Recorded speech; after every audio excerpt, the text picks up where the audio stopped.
문재인 대통령이 내일 윤석열 대통령 당선인과 청와대에서 오찬 회동을 합니다. 배석자 없이 진행되는 만남에서 윤 당선인은 이명박 전 대통령의 사면을 요청할 계획입니다. 윤석열 대통령 당선인의 인수위원회 인선 작업이 속도를 내고 있습니다. 경제 1분과 간사에는 최상목 전 기획재정부 차관을, 외교안보분과 간사에는 김성한 전 외교부 차관을, 정무사업행정분과 간사에는 이용호 의원을 임명했습니다. 안철수 대통령직 인수위원장이 인수위 집무실로 첫 출근을 해 본격적인 새 정부 국정운영 구상에 착수했습니다. 안 위원장은 방역과 백신 정책 등을 담당할 의료, 소상공인과 자영업자 손해보상 파트로 구성될 코로나 TV도 곧 꾸릴 것이라고 밝혔습니다. 어제 코로나19 신규 확진자가 36만 명 이상 발생하면서 누적 확진자가 720만 명을 넘어섰습니다. 위중증 환자도 1,196명, 사망자는 293명으로 모두 역대 최다 규모를 보였습니다. 러시아의 우크라이나 침공이 3주째에 접어든 가운데 수도 키이우의 방어선이 무너지고 있어서 시가전이 임박했다는 관측이 나오고 있습니다. 양측의 4차 협상은 내일 다시 열립니다. 서울 한낮 기온이 13도까지 오르는 등 전국이 맑고 온화한 봄 날씨를 보이겠지만 일교차는 더 커지겠습니다. 목요일부터 토요일까지는 전국에 봄비가 내릴 전망입니다.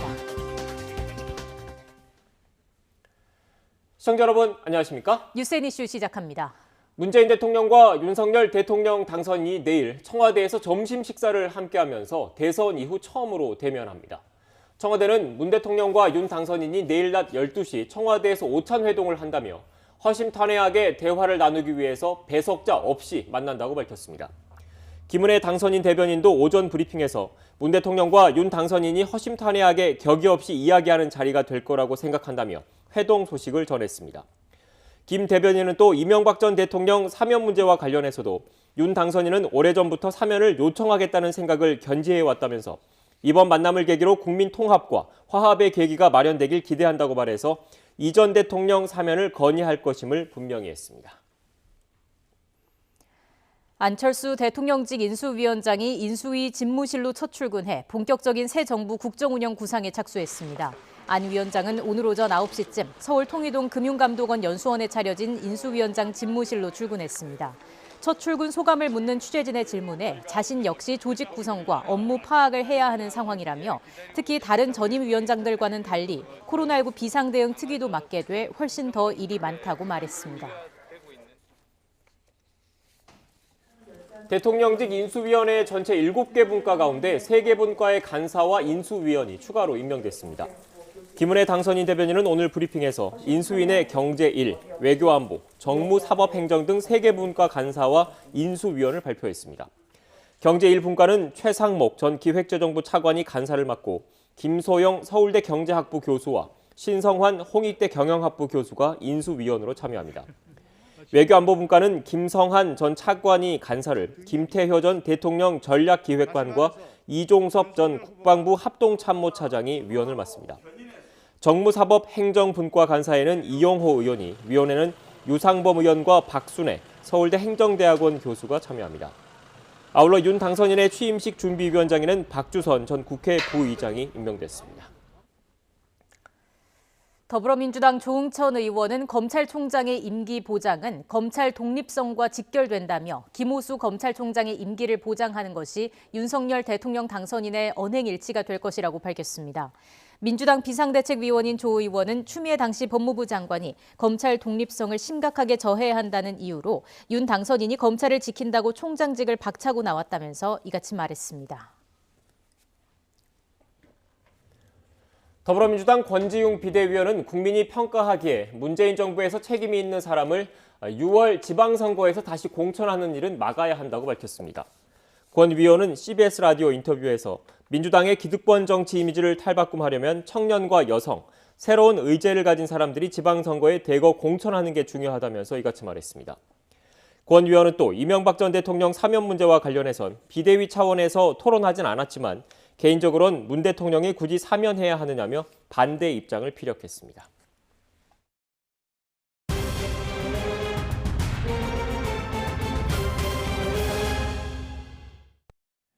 코로나 관련 소식입니다. 코로나19 신규 확진자가 나흘 연속 30만 명대를 기록하면서 누적 확진자는 720만 명을 넘어섰습니다.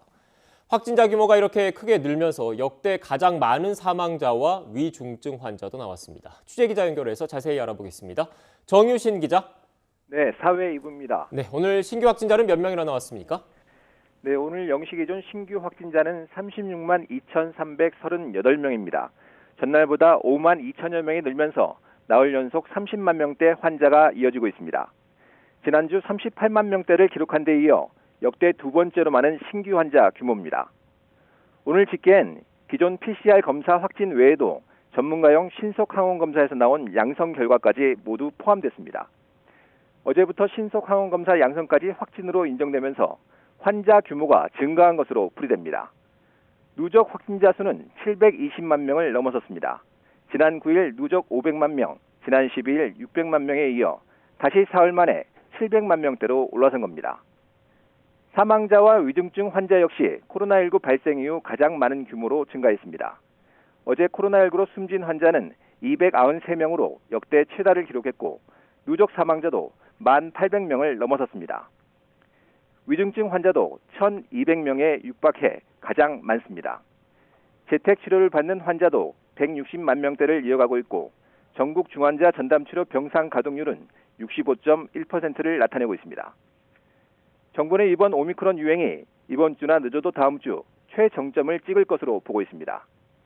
방역당국은 국내 예측조사를 종합한 결과 다음 주 23일 전후 감소세로 꺾일 것으로 전망했습니다. 이에 따라 방역당국은 오는 20일까지 예정된 현재 사회적 거리두기에 대해 본격적으로 완화 여부 검토에 들어갔습니다. 지금까지 사회 2부에서 YTN 정유신입니다. 의료기관 신속 항원 검사에서 양성이 나오면 곧바로 코로나19 확진으로 인정받게 됐죠. 이렇게 되면서 동네 병의원에는 이틀째 검사 대기줄이 길게 이어지고 있습니다. 감염 확산으로 검사 수요가 급증해서 일선 병원 부담이 커지는 가운데 실내에서 오랜 시간 대기하는 경우도 많아서 감염을 걱정하는 목소리도 나오고 있습니다. 현장에 취재기자 나가 있습니다. 정현우 기자. 네, 서울 강서구 부민병원에 나와 있습니다. 네, 아침부터 검사줄이 꽤 길었는데 여전히 사람이 많습니까? 네, 그렇습니다. 이곳 병원은 병원 바깥에 있는 컨테이너에서 전문가용 코로나19 신속항원 검사를 받을 수가 있습니다. 검사가 이렇게 한창 진행 중인데도 줄이 좀처럼 줄지 않는 모양새인데요. 아침 일찍 이곳에 와서 1시간 반에서 2시간은 기다려서 검사를 받았다는 대기자들도 있습니다. 어제부터 동네 병의원 전문가용 신속항원 검사에서 양성이 나와도 PCR 검사 없이 확진자로 인정해주면서 검사자가 부쩍 늘었습니다. 어제 하루 이곳 병원에서 진행한 신속항원 검사는 200여 건인데요. 평소보다 2배 정도 늘어난 거라고 말합니다. 확진자가 급증하면서 검사 수요도 크게 늘어 앞으로도 병의원의 부담은 가중될 것으로 보이는데요. 작은 동네 의원에선 실내에 검사자가 몰리는 만큼 감염을 걱정하는 목소리도 나오고 있습니다. 방역당국은 이번 조치로 PCR 검사 뒤 격리나 치료까지 걸리는 시간을 없애고 한계로 치닫는 PCR 검사 역량도 아끼는 효과가 있을 거라고 보고 있습니다. 60대 이상 고위험군이 전문가용 신속항원 검사에서 양성이 나오면 박스로비드 치료제도 바로 받을 수 있어서 병세 악화 차단도 기대됩니다. 방역당국은 이번 조치를 다음 달 13일까지 한 달 동안 시행한 뒤 평가를 거쳐 연장 여부를 결정합니다. 지금까지 서울 강서구 부민병원에서 YTN 정현우입니다. 코로나19 오미크론 변이 확산세가 거센 가운데 최근 일주일 동안 서울 학생과 교직원 5만 7천 명 이상이 확진됐습니다. 서울시 교육청은 지난 7일부터 13일까지 일주일 동안 서울 유초 중고 학생 5만 2,684명이 양성 판정을 받았다고 밝혔습니다. 이는 전주 서울 학생 확진자 수보다 2배 이상 급증한 겁니다. 학급별로 보면 초등학생 확진자의 발생률이 가장 높았습니다. 오미크론 변이 대유행으로 매일 수십만 명의 확진자가 나오는 가운데 성인 4명 가운데 1명 이상은 내가 코로나19에 감염될 가능성이 높다고 생각하는 것으로 조사됐습니다. 유명순 서울대 보건대학원 교수팀이 지난달 25일부터 이달 2일까지 엿새 동안 전국 성인 1,000명을 대상으로 코로나19 국민 인식조사를 진행한 결과 응답자 27.8%가 본인이 감염 가능성이 높다고 인식하고 있고 이는 코로나19 사태 2년여 만에 최고치인 것으로 나타났습니다. 제약사 모더나가 이번 주 중 미국 보건당국에 영유아용 코로나19 백신에 대한 초기 임상 데이터를 제출할 것으로 예상된다고 뉴욕타임스가 현지 시각 14일 보도했습니다. 모더나는 6살 미만 영유아에 자사 코로나19 백신이 얼마나 효과가 있는지에 대한 데이터를 제시할 예정입니다. 모더나는 성인 투약량의 4분의 1을 2회에 걸쳐 접종하는 것을 정규 접종법으로 제한할 계획입니다.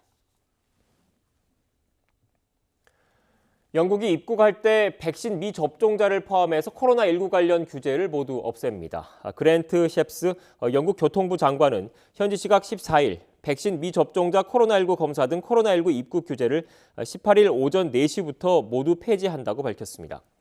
따라서 백신 2회 접종을 하지 않은 경우에도 영국 입국 전후 코로나19 검사 의무가 없어집니다.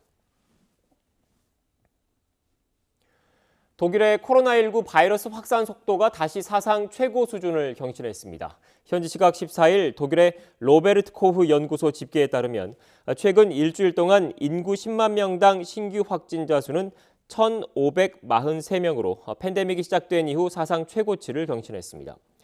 독일의 수도 베를린은 급격한 확산세에 당초 오는 20일 종료하려던 코로나19 방역 규제를 오는 31일까지 연장하기로 했습니다. 네, 방역당국의 코로나19 관련 브리핑이 잠시 뒤에 시작됩니다. 현장으로 가보겠습니다. 사회전략반장이 배석했습니다. 권동호 윤남통역사의 수어통역이 제공됩니다. 먼저 박향 방역총괄반장이 코로나19 대응 방안 등을 설명하겠습니다.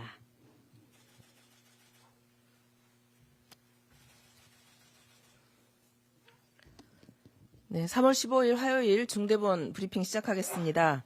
주간 방역 지표에 대해서 말씀드리겠습니다. 위중증 환자 수는 오늘 기준 1,196명입니다.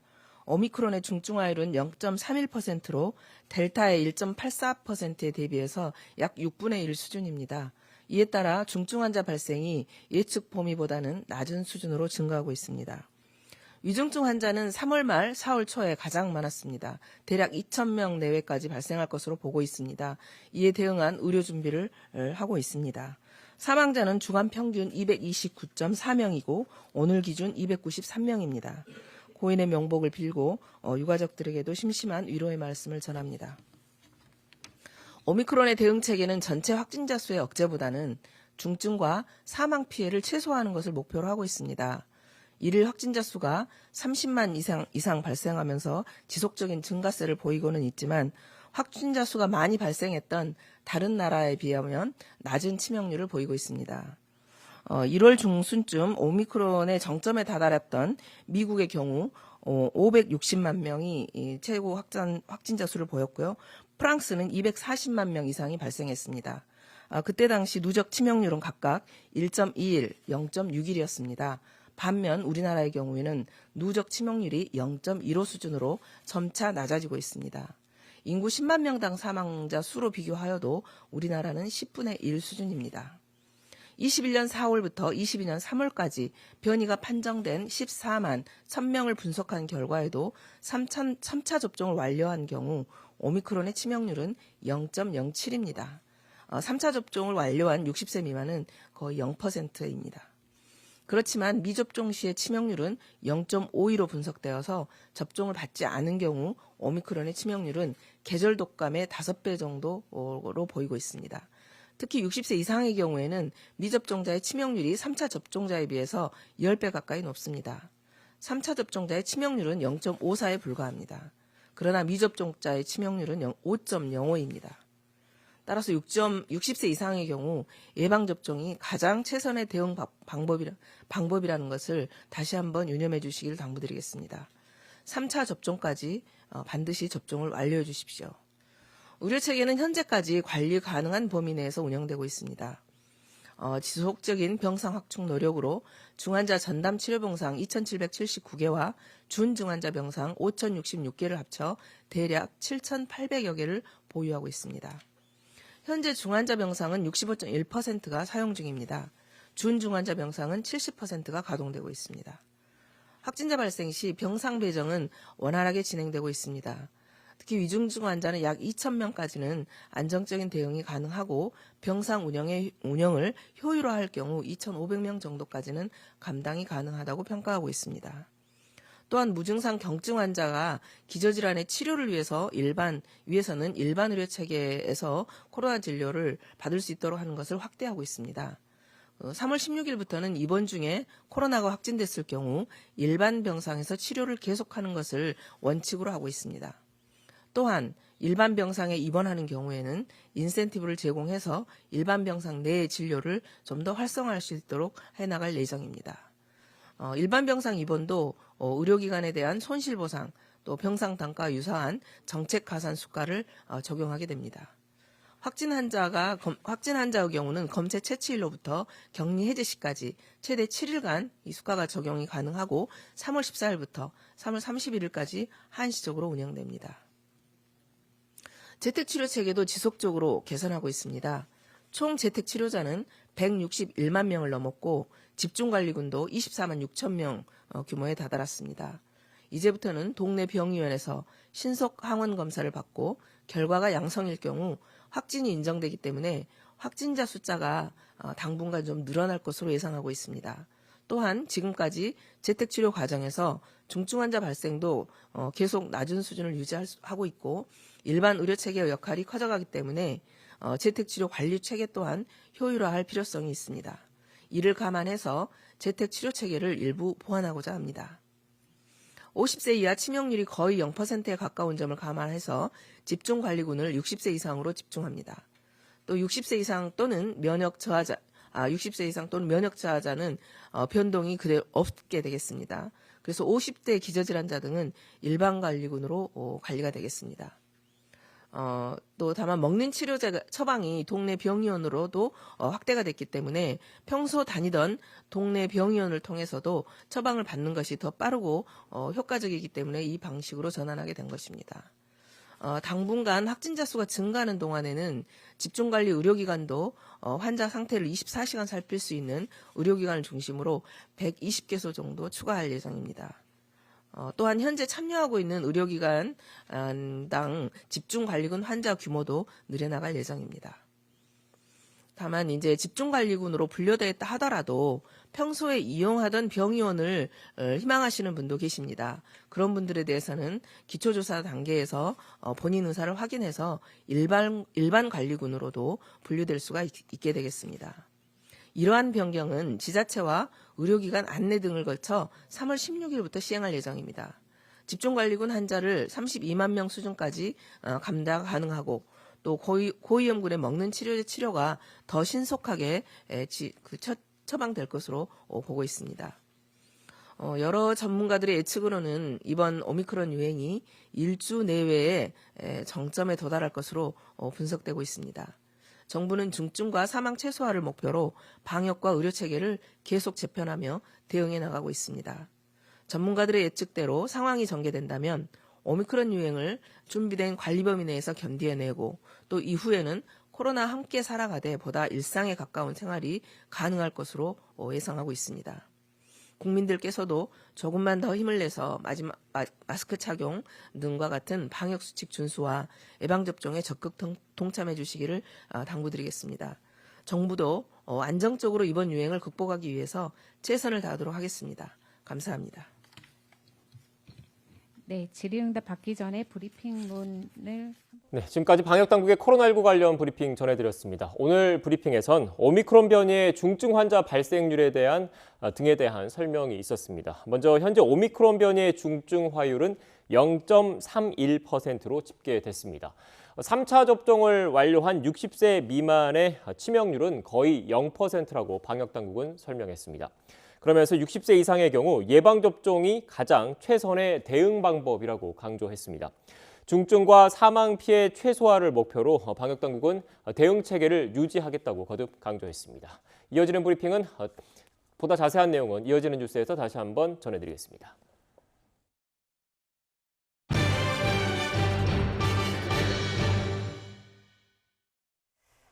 이른바 청약 로또를 노리고 위장 전입과 청약 통장 매매 등 부정한 방법으로 아파트 분양에 당첨된 사례가 대거 적발됐습니다. 국토교통부는 125건에 달하는 공급 질서 교란 행위에 대해서 경찰 수사를 의뢰했습니다. 취재기자 연결하겠습니다. 김우준 기자. 네, 경제부입니다. 네, 다양한 유형의 불법 청약 행위가 적발됐다고요? 네, 그렇습니다. 국토교통부가 점검한 기간은 지난해 7월부터 12월까지입니다. 대상은 지난해 상반기에 분양한 단지 가운데 부정 청약 의심을 받은 26곳입니다. 모두 125건의 불법 행위가 적발됐는데 가장 많은 유형은 위장 전입이었습니다. 실제 거주하지 않고 청약 일정에 맞춰 주소지만 옮겨 전입 신고를 하는 수법으로 모두 100건이 적발됐습니다. 시청에 근무하는 A씨는 수개월 간격으로 대전, 서울, 다시 대전과 대구, 서울 등으로 전입 신고를 하면서 주택 청약을 신청한 끝에 서울에서 생애 최초 특별 공급에 당첨됐습니다. 두 번째로 많은 불법 유형은 통장 매매입니다.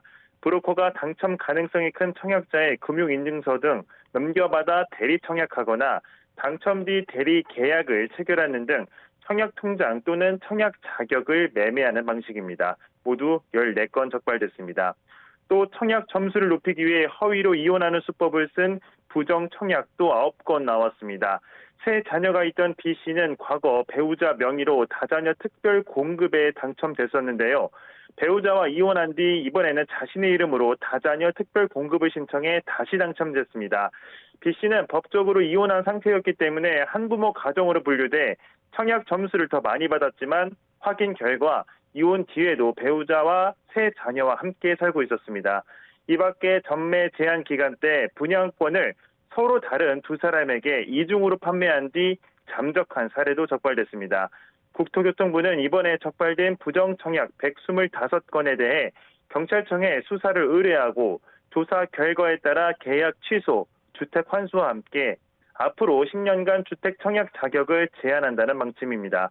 국토부는 특히 올해에는 불법 행위 점검 알고리즘을 개발해 모든 분양 단지의 청약 현황을 모니터링하는 등 강도 높은 점검 활동에 나선다는 방침입니다.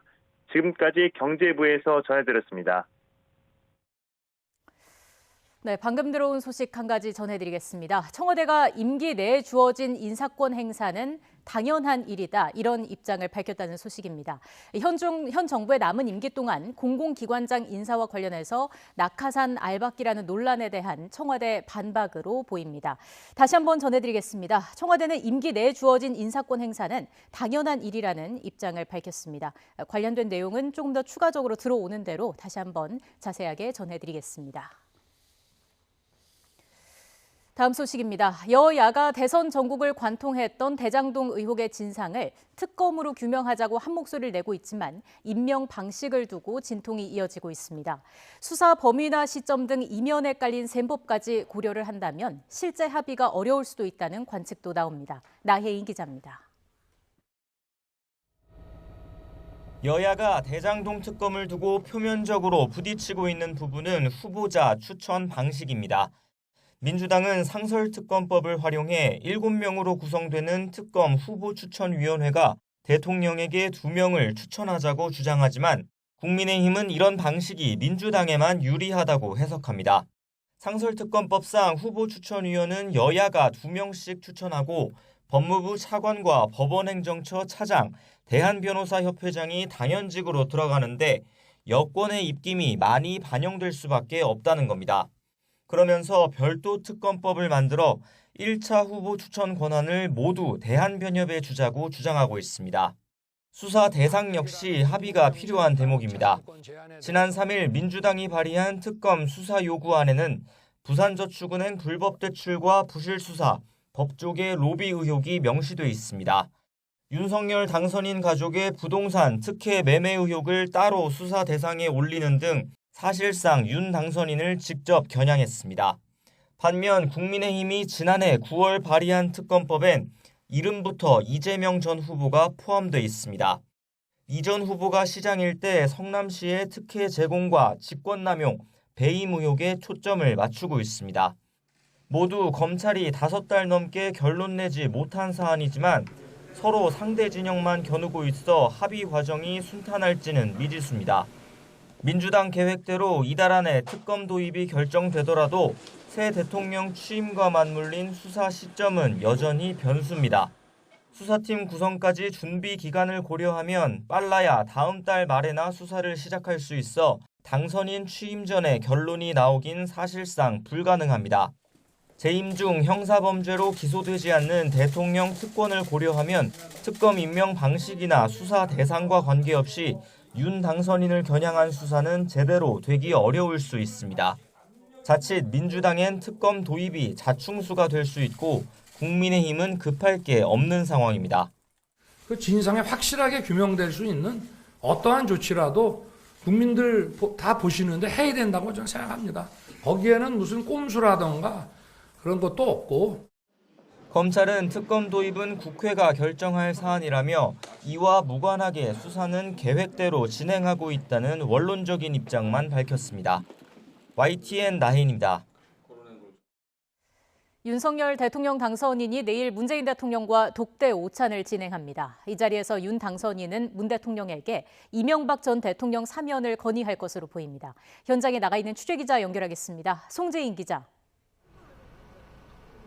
네, 서울 통이동 인수위 사무실 앞에 나와 있습니다. 네, 먼저 윤 당선인과 문 대통령의 회동 일정부터 자세히 전해주시죠.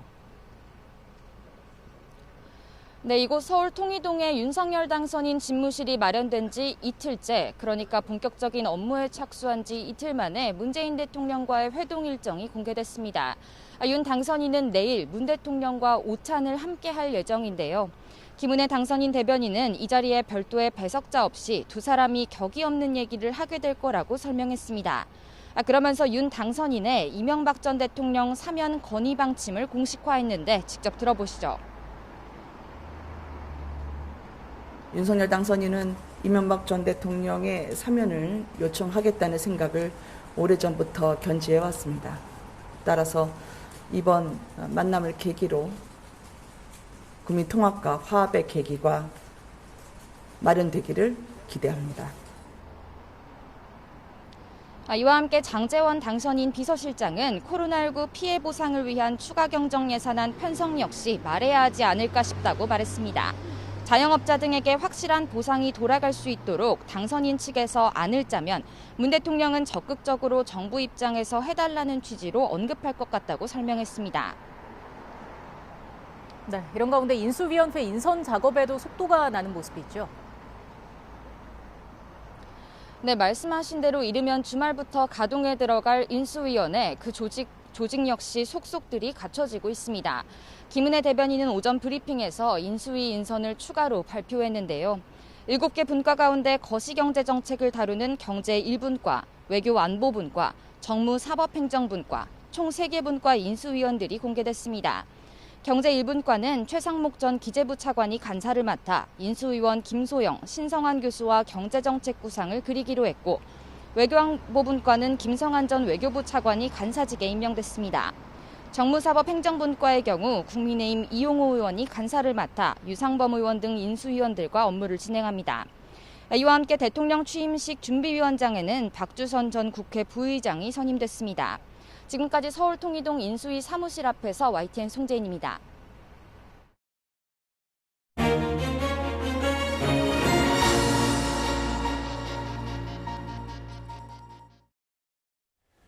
윤석열 대통령 당선인이 청와대 민정수석실 폐지를 공식화했습니다. 청와대에 어떤 식으로 변화가 이루어질지 관심입니다. 김광삼 변호사와 함께 관련 내용 짚어보겠습니다. 어서 오십시오. 네, 안녕하세요. 일단 윤석열 당선인이 대대적인 청와대 개편을 예고를 했고, 오늘 아침 조간신문을 보더라도 이 예고된 내용 가운데 민정수석실 폐지에 다들 관심을 갖고 있더라고요. 그만큼 청와대 여러 조직 가운데 민정수석실이 갖고 있는 위상이 그만큼 크다, 이렇게 봐야 되는 거죠. 그렇죠. 일단 이 민정수석실 폐지 자체는 이제 대선 공약이기도 했고요. 네. 윤석열 당선자가 이제 검찰 출신이잖아요. 그러면 사실 이제 검찰 고위직을 두루 거쳤단 말이에요. 그런데 이제까지 어떤 검찰일지 사정기관이라 할 수 있는 경찰 또 국가정보원 이런 걸 사정기관을 총괄하는 게 민정수석실이었는데 결과적으로 보면 이전 정권에서도 마찬가지고요. 현 정권에서도 굉장히 문제가 많이 됐었고 민정수석실을 통해서 이제 사정기관을 총괄하다 보니까 결국 사정기관은 어떤 정보를 입수하고 그다음에 사정을 하는 수사를 하는 기관이잖아요.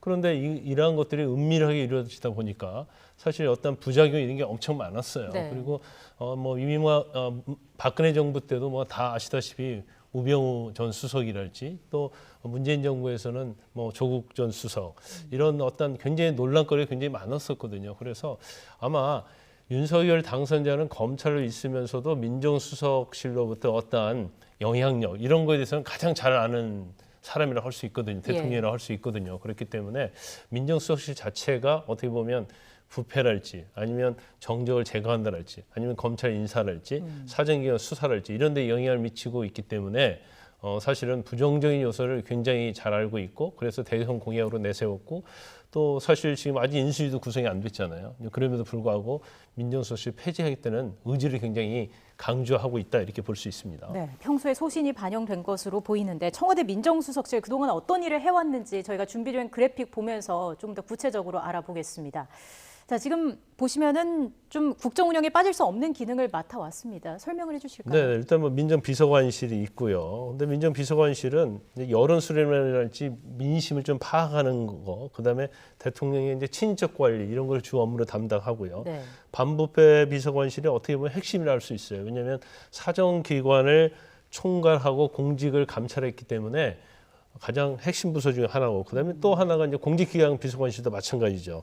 청와대 내부 직원의 직무를 감찰하기도 하지만 역시 사정 업무를 하고 있고 네. 또 중요한 인사 검증을 해요. 그러다 보니까 권한이 막강하다고 볼 수밖에 없고 이제 법무비서관실이야 뭐 당연히 대통령 법률자문이랄지 현황과 관련돼서 법률의 문제점 이런 걸 검토하는 것 때문에 사실 어떤 권한을 행사하기는 어려워요. 그래서 이제까지 민정수석실에 있어서 가장 문제가 되었던 부분은 바로 반부패 비서관실과 공직기강 비서관실이었다 이렇게 볼 수 있을 것 같습니다. 네, 지금 그래픽 보시는 것처럼 뭐 사정기관이라는 게 검찰, 경찰, 국세청, 감사원, 국정원 등 어떻게 보면 이 권력기관들을 총괄하는 곳이 지금 일단 민정수석 산하에 있는 것이고 또 공직기강 비서관실 안에서 인사검증을 하다 보니까 고위공직자들도 어떻게 보면 민정수석실에 대해서 의식을 하지 않을 수 없는 이런 상황이라 이런 말씀이시네요. 네, 맞습니다. 그런데 사실 민정수석실 원래 취준이 굉장히 좋은 거예요. 그래서 그 전에 물론 이제 이명박 정부 때도 민정수석실이 좀 문제가 좀 있었지만 그 전에 그렇게 상당히 박근혜 정부 이전에는 그렇게 큰 분란이 없었어요. 그 이유가 뭐냐면 민정수석 자리를 검찰 출신이 갑니다. 그리고 법무부 장관도 대부분 검찰 출신이에요. 네. 그럼 검찰총장도 검사 아닙니까? 그렇기 때문에 서로 어떻게 보면 선후배 사이로서 상호 의존을 하면서 정보를 공유하고 수사에 대해서 사정을 하고 공직에 대해서 사정을 해왔어요. 그러다 보니까 별로 분란이 없었어요. 그런데 이러한 부분들이 사실 이제 박근혜 정부 들어오면서 이제 과도하게 민정수석실 권한이 커졌단 말이에요. 근데 그러다 보니까 뭐 정윤회 문건이랄지 여러 가지 내부의 어떤 정보 이런 것들이 민정수석실의 어떠한 폐해가 국민에게 알려진 거죠. 네. 그래서 민정수석실이 어떻게 보면 마치 대통령의 권한을 악용하든지 아니면 이용해서 자신들의 권력을 행사하고 또 공직자들은 사실 아까 말씀드린 것처럼 공직기강을 바로잡는 데잖아요. 그럼 눈치를 볼 수밖에 없어요. 그래서 너무나 막강한 권력으로 이게 성장을 하다 보니까 결국 여기에 대한 국민의 어떤 눈이 굉장히 비판적이었고 그 부분에 대해서 이번에 이제 손질을 하겠다 그런 취지인 거죠. 예, 그래서 저희가 그래픽으로 또 만들어봤습니다. 역대 정부 청와대 민정수석실의 잔혹사를 좀 모아봤는데요. 보시는 것처럼 좀 강력한 권한을 가진 만큼 역대 민정수석들 모두 논란이 끊이지 않았습니다. 어떤 문제가 있었는지 다시 한번 짚어주실까요? 지금 김대중 정부 이전에 제일 문제가 됐던 것 중에 하나가 이제 사직동 팀이었어요. 사직동 팀은 사실은 이제 경찰청의 그 형사국 조사과거든요. 그런데 그 사무실이 사직동에 있었다고 해서 사직동 팀으로 불렸거든요. 그런데 어떻게 보면 대통령의 어떤 지시, 또 경우에 따른 살아있는 권력의 지시를 받아서 수사를 하고 정보를 또 수집을 하고 그 정보를 가지고 검찰 또는 경찰 또 국정원에다 지시를 내리는 그런 역할을 했거든요. 근데 이게 사실은 법률직 기관이 아니에요. 그럼에도 불구하고 경찰로서 어떤 수사를 해야 하는데 이러한 어떻게 보면 잘못된 살아있는 권력을 위한 그런 신의 역할을 한 거죠. 그래서 이제 김대중 대통령 때 이게 폐지가 됐고요. 그다음에 이제 이명박 정부 때도 여러 가지 문제가 많이 있었지만 특히 총리실 민간인을 이제 불법 사찰하는 걸로 굉장히 그 당시에 논란이 많이 돼 있었거든요. 그런데 그 관련된 사람들에게 이제 입막음을 시도하는 데 있어서 민정수석실이 관여를 적극적으로 해서 그 당시 논란이 많이 있었고요. 근데 뭐 아시다시피 이제 박근혜 정부 때는 이제 우병우 전 수석이 뭐 구속까지 됐습니다만은 그 당시에 국정농단을 묵인하고 네. 그다음에 공직자 불법 사찰과 관련된 혐의로 뭐 기소까지 됐어요. 그리고 문재인 정부 들어서는 어떻게 보면 민정수석실이 이제 검찰 출신이 가기 때문에 이러한 부패와 폐해가 일어나는 게 아니냐 해서 사실은 검찰 출신을 민정수석으로 임명하지 않았어요. 이제 그럼에도 불구하고 여러 가지 막강한 권력이 있고 아니면 이제 청와대에서 대통령과 가장 지근거리 있다 보니까 뭐 지시를 했든 안 했든 간에 스스로 어떤 권한을 남용하는 사례가 좀 있었고 뭐 가장 논란이 됐던 것 중에 하나가 울산 신지양 선거 개입이잖아요. 이거에 대한 뭐 재판 진행 중이기 때문에 개입을 했는지 여부는 나타나지 않고 있지만 네. 결국 논란 자체를 불러일으켰다는 것은 뭔가 좀 의혹을 불러일으킬 수 있는 어떤 행위를 한 것이 아니냐 이 정도까지는 우리가 생각해 볼 수 있거든요. 그래서 아마 민정수석이 폐지되면서 그러면 이게 대체적으로 이제까지 민정수석이 해왔던 업무를 어느 기관에서 할 것인가에 대한 그것이 또 마련돼야 할 겁니다. 예. 네.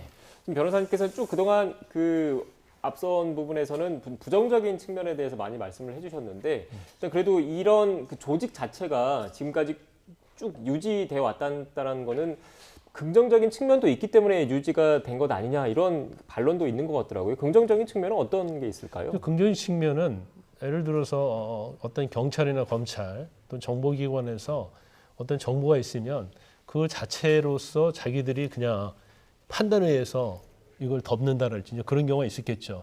근데 어떤 정의 차원에서 보면 이러한 부분들이 민정수석실까지 올라가게 되면 민정수석실에서 정말 공정히 판단을 하면 당연히 수사를 할 수 있고 또 잘못된 공직, 부패한 공직자에 대해서는 사정을 할 수 있어요. 그래서 이런 긍정적인 측면이 좀 있을 수 있다고 보고요. 그다음에 이제 인사검증의 문제인데 이제 검증 자체를 어떤 민간 수준에서 하기는 어렵거든요. 그러면 거기에 대한 데이터베이스가 있어야 하고 또 검증을 하기 위해서는 단순히 인사수석실에서 가지고 있는 데이터베이스만 갖고 할 수 없어요. 결국 그러한 데이터베이스는 사진기관이 가장 많이 가지고 있거든요. 네. 그렇기 때문에 그러한 정보를 받아서 인상 검증을 철저히 하는 데 있어서는 사실 민정수석실보다는 더 잘할 수는 없다고 봐요.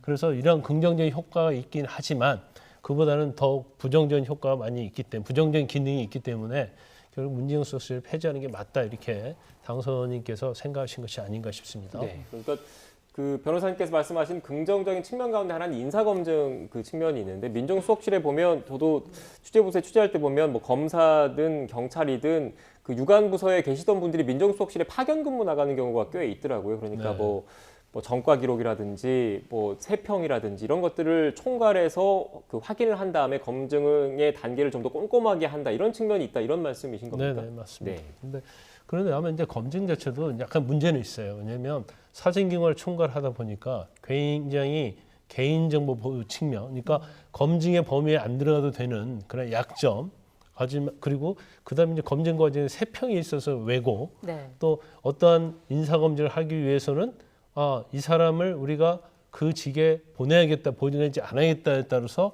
그런 것들이 사실 왜곡될 수 있는 여지가 있거든요. 그래서 이런 부분에 있어서 어떤 공정성을 어떻게 기할 것인가 이런 것들이 아마 과제가 될 것 같습니다. 네, 그러니까 변호사님 말씀 보면 민정수석실이라는 게 긍정적인 측면과 부정적인 측면이 공존하고 있는데 부정적인 측면이 상대적으로 더 크기 때문에 지금은 손질을 예고하고 있다 이렇게 좀 정리를 하면 되겠네요. 네.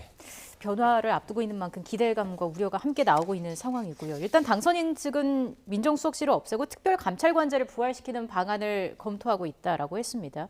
이게 어떤 제도인지도 설명이 좀 필요할 것 같아요. 그 특별감찰관 제도는 이제 박근혜 정부 때 2014년도에 네. 법이 만들어지면서 생겼어요. 그래서 원래 취지 자체가 대통령 배우자랄지 사촌 이내 친인척 그리고 청와대 이제 수석 이상급의 고위 공무원에 대한 이제 사찰을 하겠다고 한 거거든요. 그런데 사실 박근혜 정부에서 이제 탄핵이 되면서 그 당시 이제 우병우 전 수석이 이제 특별감찰관에 대해서 사찰을 하고 영향력을 미쳤다.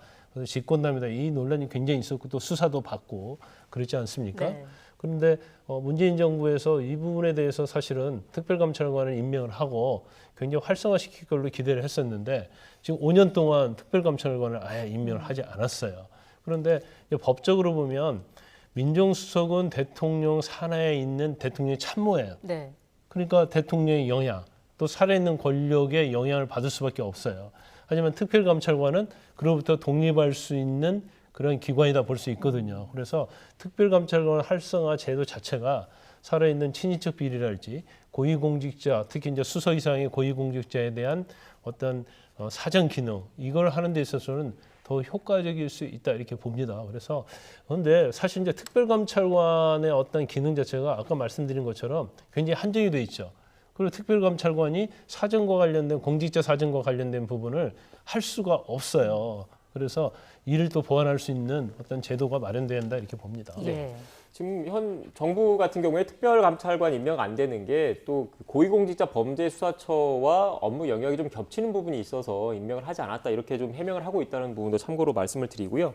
말씀하신 대로 이 특별감찰관법을 좀 보면 감찰 대상자가 한정이 돼 있는 건 맞습니다. 대통령의 배우자 및 사촌 이내의 친족 그리고 대통령 비서실의 수석 비서관 이상 공무원으로 한정돼 있는 게 그게 좀 한계가 있다 이런 말씀이신 거죠? 그렇죠. 그러니까 특별감찰관 제도 자체는 청와대 내부로 한정돼 있다 이렇게 볼 수밖에 없어요. 그러니까 사촌 이내면 엄청나게 가깝지 않습니까? 네. 거의 뭐 형제처럼 지내는 그런 친인척이라고 볼 수가 있기 때문에 배우자, 사촌 이내, 그다음에 뭐 청와대 참모 중에서 수석 이상, 그러니까 사실은 몇 명 되지 않죠. 그래서 그 범위는 굉장히 한정되어 있는데 그 취지 자체는 사실은 대통령의 가장 측근들에 대한 감찰을 하겠다는 취지에서 만들어진 거기 때문에 범위를 지금 법에 규정되기 때문에 범위를 더 높일 수는 없거든요. 네. 그래서 그런 부분은 근데 제가 개인적으로 볼 때는 뭐 감사원이랄지 또 사정이론 자체를 사실은 공수처랄지 검찰이랄지 그다음에 국정원이랄지 아니면 뭐 스스로 할 수 있는 게 있잖아요. 그러면 독립적으로 그걸 맡겨둔 게 맞지. 워낙 권력과 관련돼서 특히 청와대와 관련해서 그런 사정 기능을 강화하는 것은 좀 맞지 않다 싶습니다. 네.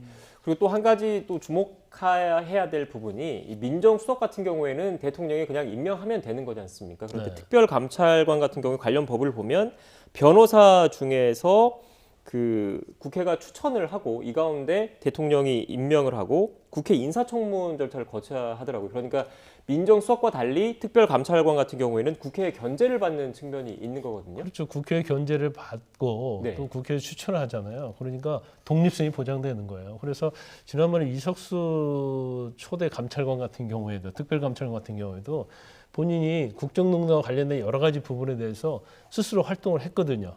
그리고 그 부분을 지적을 했는데 사실 어떤 청와대는 엄청난 권력이 그를 견제를 하고 무력화시키려고 시도를 했었어요. 네. 그래서 이런 어떤 독립적인 기능을 가진 감찰, 그다음에 어떤 정치적 중립성이 보장된 감찰, 이게 사실은 중요한 거죠. 그렇지 않고 그 자체에서 임명한 그런 감찰 자체는 어떻게 보면 자기 식구 봐주기랄지 아니면 이제 공정성에서 문제가 있을 수 있다는 거죠. 대통령 직속이지만 특별감찰관이 독립적으로 업무를 수행할 수 있도록 보장해 주는 게 중요하다라는 말씀으로 읽히고요. 결국에는 기존의 역할을 어떻게 잘 뜯어서 다른 기관에 잘 맡길지 이것도 중요할 텐데 어떻게 전망을 하세요? 뭐 민정수석이 없어지면 민정수석 업무가 어떻게 되느냐 이건 제가 볼 때는 걱정할 필요가 없다 이렇게 봅니다. 네. 일단 이전에 민정수석의 가장 중요한 업무가 검찰 통제였거든요. 그 이유는 뭐냐면 경찰서 수사한 것도 검찰로 올라가고요. 네. 국정원서 수사한 것도 검찰로 가고요. 다 검찰로 모이게 돼 있어요. 그러니까 검찰만 통제하게 되면 사진경을 다 통제할 수 있는 구조였어요. 그런데 지금 이제 검경수사권 조정이 됐잖아요. 공수처 독립했잖아요. 근데 그렇기 때문에 검찰을만 통제하는 걸로 되지 않아요. 그리고 상당히 견제와 균형을 하게 만들어진 게 맞다 이렇게 봅니다. 그래서 일단 뭐 사정과 관련된 부분에 있어서는 각 기관이 독립적으로 하면 되기 때문에 그 문제가 없다. 단지 이제 공직기관 관련된 부분도 사실은 문제가 있을 때 이제 감사원에서 다 감사를 하거든요. 네. 그리고 지방자치제가 됐건 자체 감사 기관이 있어요. 제가 볼 때는 그 기관들이 하는 것도 별로 그렇게 나쁘지 않다. 또 독립적으로 할 수 있다 이렇게 보고요. 그다음에 인사검증에 관한 것은 사실은 인사검증 자체는 제가 볼 때는 인사수석실에서 하는 게 맞거든요. 그걸 구태여 민정비서관실에다 그걸 줄 필요가 없다고 봐요. 그래서 아마 인수위에서도 그렇고 대통령 당선인 생각도 결국 그러한 권한을 좀 분산을 시켜서 하겠다는 그런 생각인 것 같습니다. 네.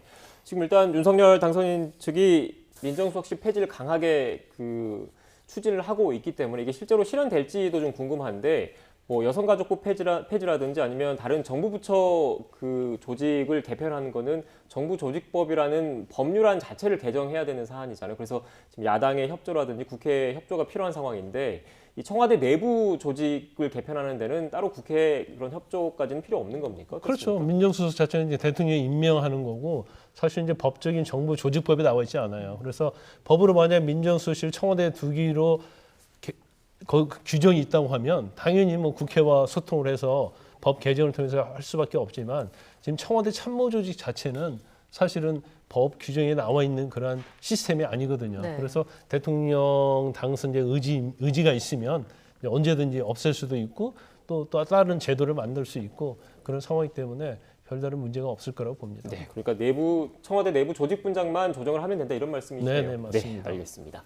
지금까지 김광삼 변호사와 함께 관련 내용 짚어봤습니다. 오늘 말씀 고맙습니다.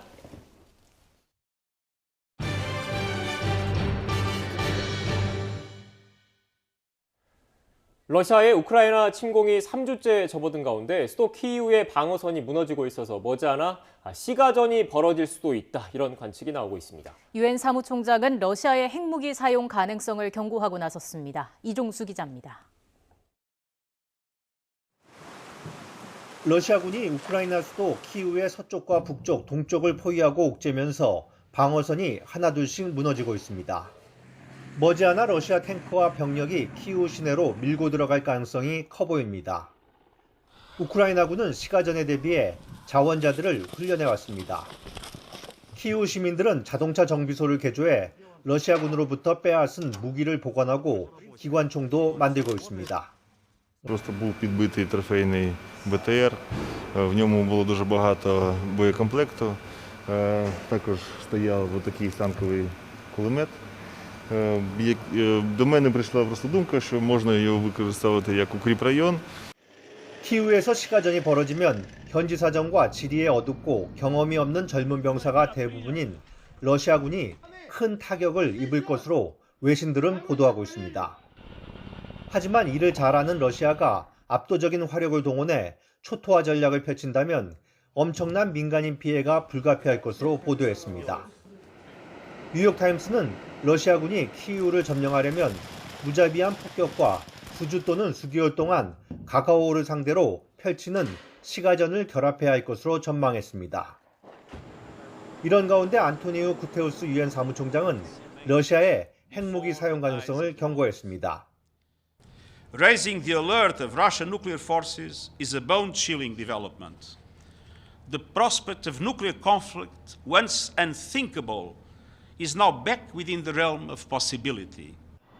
구테우스 사무총장은 이같이 판단한 이유에 대해선 러시아 핵무기 운용 부대의 경계태세 강화 움직임을 언급했습니다. YTN 이종수입니다. 바이든 미국 대통령이 러시아의 우크라이나 침공 이후 처음으로 폴란드 등 유럽을 방문하는 방안을 논의하는 것으로 전해졌습니다. 미중 안보 담당자가 회동했는데 미국은 러시아에 대한 중국의 어떤 지원도 큰 우려가 될 것이라는 경고를 전달했습니다. 워싱턴 강태욱 특파원의 보도입니다. 미국 언론들은 바이든 대통령이 수주 내에 유럽을 방문하는 방안이 논의되고 있다고 전했습니다. 다음 주인 오는 24일이란 시점까지 나오고 있습니다. 바이든 대통령이 나토 본부가 있는 벨기에 브뤼셀을 방문해 유럽 지도자들과 회동할 가능성입니다. 이어 유럽의 다른 지역 방문도 검토되고 있는데 전장과 붙어있는 폴란드까지 거론되고 있습니다. 나토 동맹에 대한 미국의 확고한 지지와 방어 의지를 과시하기 위한 차원으로 성사될 경우 러시아의 침공 이후 첫 유럽 방문입니다. But there's not been any final decision about a trip, so I don't have anything to preview about what that would look like if he were to take a trip. 이런 가운데 설리번 안보 보좌관은 이탈리아 로마에서 양제츠 중국 공산당 정치 국원과 만났습니다. 미국은 중국이 러시아를 설득해달라고 촉구한 것으로 전해졌습니다. 또 중국이 러시아를 어떤 형태든 지원하는 것은 큰 우려가 될 것이라고 경고했습니다. Whether that's material support, whether that's economic support, whether that's financial support to Russia. Any such support from anywhere in the world would be of great concern to us. 이와 함께 북한의 최근 긴장 고조 행위에 대해서도 미국은 심각한 우려를 중국에 전달했습니다. 특히 중국이 관여할 수 있기를 바라는 일들도 명확했으며 두 나라 대북 대표가 북한이 다른 길로 가도록 압박할 방안을 더 논의하기로 했습니다. 이곳 시각으로 오는 16일 젤렌스키 우크라이나 대통령이 미국 의회에서 화상 연설을 할 예정입니다. 미국 의회는 우크라이나 사태에 대해 더 공격적인 대처를 주문해 왔는데 최근 바이든 행정부가 더 적극적으로 움직이는 듯 보입니다. 워싱턴에서 YTN 강태욱입니다. 러시아가 밀과 보리, 호밀, 옥수수 등의 곡물에 대해서 오늘부터 6월 30일까지 유라시아 경제연합국에 대한 수출을 금지했다고 로이터 통신 등이 보도했습니다. 유라시아 경제연합국은 러시아와 옛소련 국가인 카자흐스탄, 벨라루스, 아르메니아, 키르기스스탄 등 5개국을 말합니다. 러시아 정부는 이 같은 조치는 외부의 제약에 맞서 국내 식품 시장을 보호하기 위해서 마련됐다고 성명을 통해 밝혔습니다. 미국의 소리 VOA 방송은 북한 평양 순환 비행장에 미사일 발사를 위한 것으로 보이는 새로운 콘크리트 토대가 설치된 것이 포착됐다고 보도했습니다. VOA 방송은 위성사진 서비스 플래닛랩스가 지난 12일 순환 비행장을 촬영한 위성사진에 이같이 나타났다며 미사일 발사를 위한 구조물로 추정된다고 전했습니다. 미국의 북한 전문가인 진 H. 리우드로 윌슨 센터 선임연구원은 김정은 국무위원장은 이제 막 시작됐다며 미국의 북한과의 장기전을 대비하라고 조언했습니다. 리 선임연구원은 현지 시각 14일 뉴욕타임스 기고문에서 최근 북한의 이떠한 탄도미사일 발사에 대해 이러한 시험 발사는 김정은이 장기적으로 미래 핵 협상에서 더 많은 지렛대를 확보하기 위한 것이라면서 이같이 밝혔습니다. 이어 올해가 김정은 집권 10주년이자 김정일 생일 80주년, 김일성 생일 110주년이라는 점을 거론하면서 기념비적인 해를 맞아서 북한 주민들에게 새로운 고급 무기를 갖고 있음을 과시하려는 의도도 있다고 분석했습니다. 육군 헬리콥터 조종사를 뽑는 과정에서 군 병원마다 신체 검사 항목을 다르게 적용해서 합격과 불합격이 갈렸다는 제보가 들어왔습니다. YTN 취재가 시작되자 육군은 뒤늦게 검사 규정이 모호하다는 사실을 알고 관련 지침을 수정하기로 했습니다. 제보는 Y 박기환 기자가 보도합니다.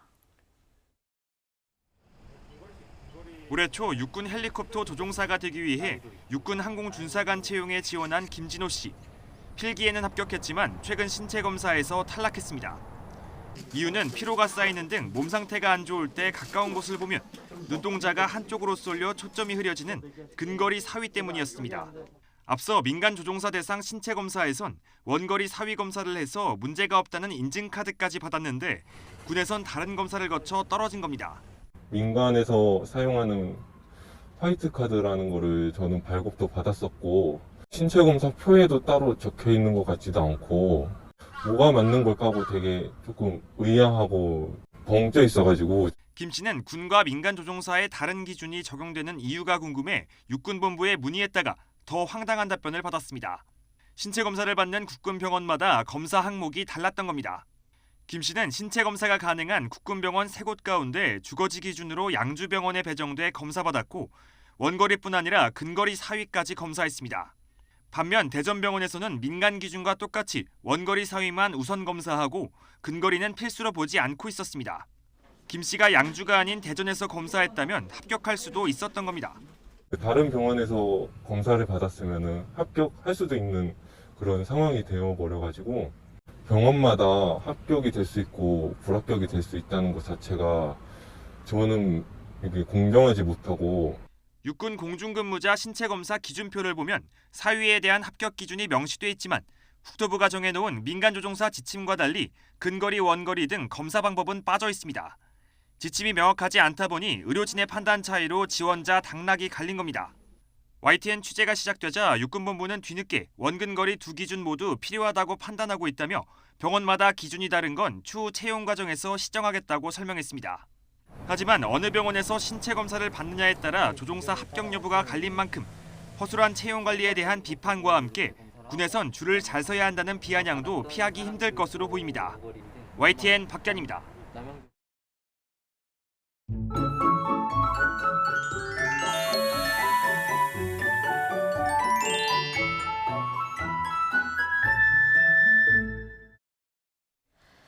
오늘 완연한 봄을 느끼기 참 좋겠습니다. 낮 동안 기온이 크게 오르면서 포근하겠는데요.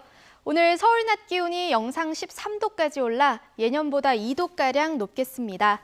다만 일교차는 10도 이상 크게 벌어지니까요. 환절기 건강관리 잘해주시기 바랍니다. 오늘 전국적으로 맑은 하늘이 함께하고 있습니다. 대기질도 좋음에서 보통 수준 보이고 있습니다. 오늘 낮 기온은 예년 기온을 2도에서 6도가량 웃돌겠습니다. 서울 13도, 대전 17도, 대구 20도, 광주는 21도가 예상됩니다. 다가오는 목요일과 금요일에는 전국에 또 한 차례 비가 내리겠고요. 비가 그친 뒤 주말에는 다소 쌀쌀해질 전망입니다. 날씨였습니다. 뉴스 앤 이슈 2부는 정치권 소식으로 문을 열겠습니다. 저희는 잠시 뒤에 뵙겠습니다.